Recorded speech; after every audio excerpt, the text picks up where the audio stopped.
जगत में आदि कवि हुए श्री वाल्मीकि जी और आदि काव्य हुआ उनके द्वारा रचित श्रीमद् रामायण। पर उसका भी प्रसार संस्कृत भाषा में होने के कारण जब कुछ सीमित सा होने लगा तो भगवत कृपा से गोस्वामी श्री तुलसीदास जी का प्राकट्य हुआ, जिन्होंने सरल सरस हिंदी भाषा में श्री रामचरितमानस की रचना की। उन दिनों मध्यकाल में भारत की परिस्थिति बड़ी विषम थी। विधर्मियों का बोलबाला था। वेद, पुराण, शास्त्र आदि सद्ग्रंथ जलाए जा रहे थे। एक भी हिंदू अवशेष न रहे, इसके लिए गुप्त एवं प्रकट रूप से चेष्टा की जा रही थी। धर्म प्रेमी निराश हो गए थे। तभी भगवत कृपा से श्री रामानंद संप्रदाय में महाकवि का प्रादुर्भाव हुआ था।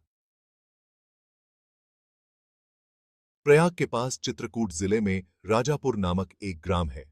वहां आत्माराम दुबे नाम के एक प्रतिष्ठित सरयू पारीण ब्राह्मण रहते थे।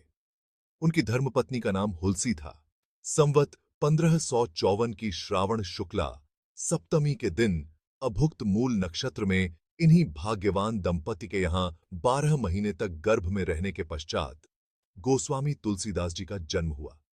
जन्म के दूसरे दिन इनकी माता असार संसार से चल बसीं। दासी चुनियाओं ने बड़े प्रेम से बालक का पालन पोषण किया। जब बालक प्रकट हुआ तब उसके मुख में 32 दांत थे और वह रुदन नहीं कर रहा था, अपितु हंस रहा था। प्रकट होते ही उसने मुख से राम नाम का उच्चारण किया, अतः बालक का नाम पड़ गया राम बोला। दासी चुनिया समझ गई थी कि यह कोई साधारण बालक नहीं है। संसार के लोग इस बालक को अमंगलकारी कहने लगे। संसार के लोग बालक को हानि न पहुंचाए, इस कारण से दासी चुनिया बालक का अलग जगह पालन पोषण करती रही। परंतु जब तुलसीदास लगभग 5.5 वर्ष के हुए तब चुनिया का भी देहांत हो गया। अब तो बालक अनाथ सा हो गया। वह द्वार द्वार भटकने लगा। माता पार्वती को उस होनहार बालक पर दया आई। एक ब्राह्मणी का वेश धारण कर माता पार्वती प्रतिदिन गोस्वामी जी के पास आती और इन्हें अपने हाथों से भोजन करा आती थीं।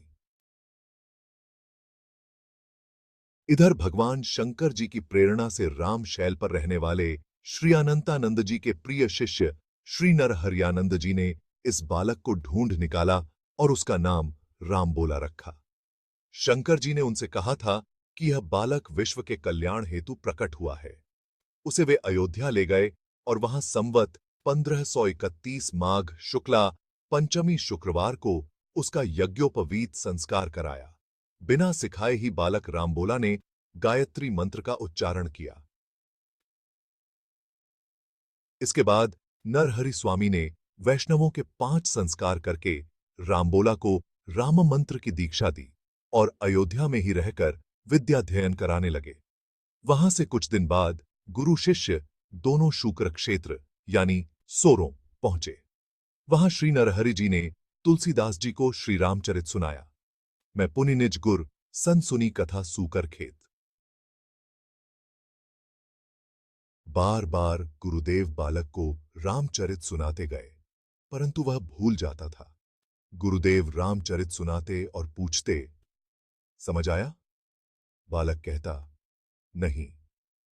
जब बालक लगभग 12 वर्ष का हो गया तब गुरुदेव ने उसे काशी के भक्त और विद्वान शेष सनातन जी के पास भेजा और कहा कि यह बालक थोड़ा कम समझता है, आपको इसे पढ़ाने में थोड़ी अधिक मेहनत करनी पड़ेगी। परंतु हुआ उसके विपरीत। बालक रामबोला ने शीघ्र ही वेद शास्त्रों का अध्ययन कर लिया। शेष सनातन जी तुलसीदास की योग्यता पर रीझ गए। उन्होंने बालक रामबोला को 15 वर्ष तक अपने पास रखा और वेद वेदांग का संपूर्ण अध्ययन कराया। शेष सनातन जी ने नरहरियानंद जी से कहा कि बालक तो तीक्ष्ण बुद्धि वाला है, फिर आपने ऐसा क्यों कहा कि यह बालक कम समझता है? नरहरियानंद जी आश्चर्य में पड़ गए। सत्य बात तो यह थी कि बालक तुलसीदास के मन में राम कथा सुनने की प्रबल लालसा थी। गुरुमुख से जितनी कथा सुनी जाए उन्हें कम ही जान पड़ता। तुलसीदास ने विद्याध्ययन तो कर लिया, परंतु ऐसा जान पड़ता है कि उन दिनों भजन कुछ शिथिल पड़ गया। उनके हृदय में लौकिक वासनाएं जाग उठीं और अपनी जन्मभूमि का स्मरण हो आया। अपने विद्या गुरु की अनुमति लेकर वे राजापुर पहुंचे।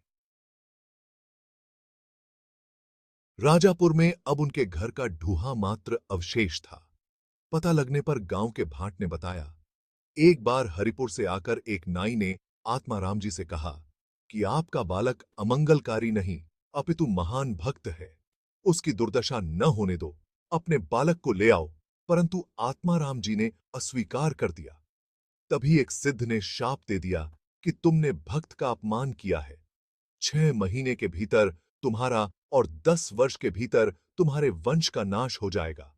वैसा ही हुआ। इसीलिए अब तुम्हारे वंश में कोई नहीं है। उसके बाद तुलसीदास जी ने विधिपूर्वक पिंडदान एवं श्राद्ध किया।